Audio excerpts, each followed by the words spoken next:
Hello YouTube and any other site that I decide to put this video on. I decided that because my local con is coming up in about 77 days, 6 hours, and 19 minutes. Not that I'm excited or anything. I would do a survival guide slash things that I have kind of learned through my years at con. Hopefully so that if it's going to be your first con, you're kind of prepared for what you're going to see and do, and you don't make the mistakes that I did my first time going to con. Or if you have gone several times, you know, then, I mean, there's always something more to learn so that next year is better. The first thing that I wanted to talk about, pre-register. Cannot stress that enough. If you can, always pre-register. First of all, it's cheaper. The convention ticket usually costs about $60. I paid $35 for mine because I bought it as soon as they opened up pre-registration. It also makes your first day at con go a lot smoother because the lines are shorter, because people don't have to sit there, handle cash, deal with information. Wow, I say a lot.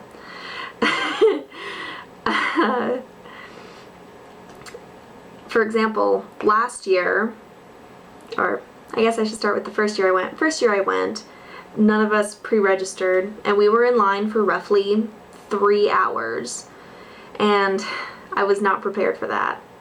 It kind of sucked. But this last year, well, every year since then I've pre-registered, but this last year was just insane. I went with 3 of my friends, and me and 2 of the friends had pre-registered. One of my friends had not. And this year they had the pre-registration and the register at con at different places. So me and the friends who had pre-registered went to where we needed to go, and I told my friend who hadn't pre-registered to send me a text as soon as she was, you know, through the line, and we'd figure out some place to meet up. I figured about 3.5 hours. Well, me and the pre-registered friends went in, had our tickets, and were on the con floor, I'd say probably 20 minutes, maybe. And after about 3.5, 4 hours, I started getting a little worried about my friend, so I shot her a text. Not only had she not gotten her ticket yet, she was still so far back in the line that she wasn't even in the building yet. She ended up waiting in that line for, and I'm not exaggerating, about 6.5 hours. 6.5. It was crazy. She lost most of her day. But I guess that just kind of happens. Now, please note that 6 hours is not normal. That was, and I've talked to other con-goers, that was the worst line wait time that pretty much any of us had seen. So, pre-register. Save money, save time. It's win-win, really. Another thing is hotel. If you live like right in the general vicinity, you're really, really lucky. You can walk or take the bus or have someone drive you, drop you off, drive yourself, whatever. But if you don't live in the immediate area, a really good thing to do is to get a hotel. And if you get a con-affiliated hotel, it's cheaper, you get a better deal. And there's also little perks, like, oh gosh, what was it? They were priority wristbands. Got you into, you know, the concerts and stuff like that first, which was awesome. But you do need to be careful about the hotels. But more specifically, who you're staying with at those hotels. I had an experience it was last year. And basically how it's been working with my group is as soon as the hotels open up, I reserve a room.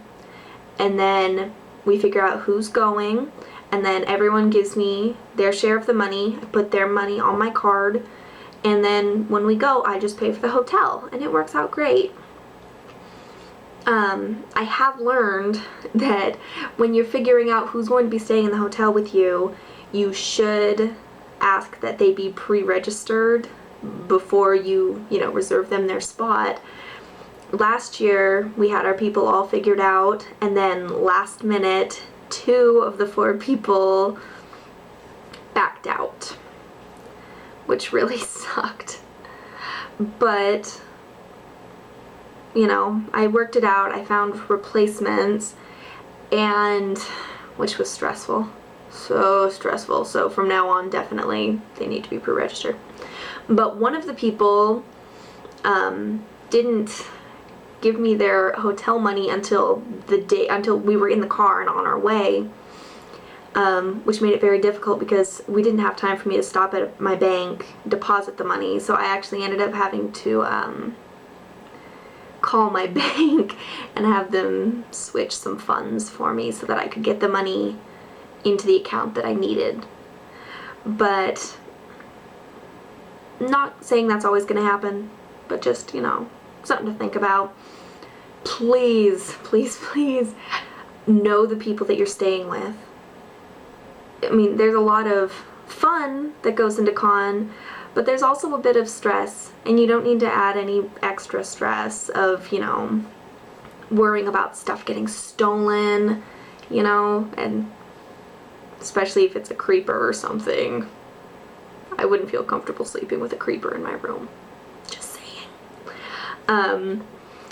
When you're packing for con, make sure, I would suggest making a list, because especially if you're cosplaying, which we will talk about later, especially if you're cosplaying, there's going to be a lot of things you need to bring. Your outfit, wig cap, makeup, different shoes, and then of course you should bring a pair of street clothes just in case.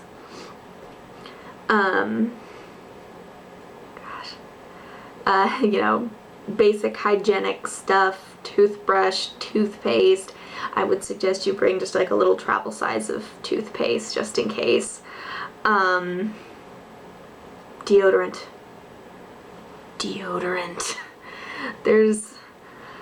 Con is very crowded, and when there's a lot of people in a small area, it gets warm. When people get warm, they get sweaty, and when they get sweaty, they get stinky, and I don't like stinky people. Most people don't. So whether you think you stink or not, just throw on some deodorant, please. Just a little. I have had the awful experience of having somebody ask for a hug or a picture with me where they put their arm around me or something, and just been bombarded with the stank. Just deodorant, shower. Even if you don't go in and wash your hair, which, I understand, kind of, because my hair, if it's freshly washed, doesn't want to stay in my wig cap very well. So actually, while I'm at con, I don't wash my hair. I put dry shampoo in it just to keep it from getting oily. But go in, scrub your body, brush your teeth, basic hygiene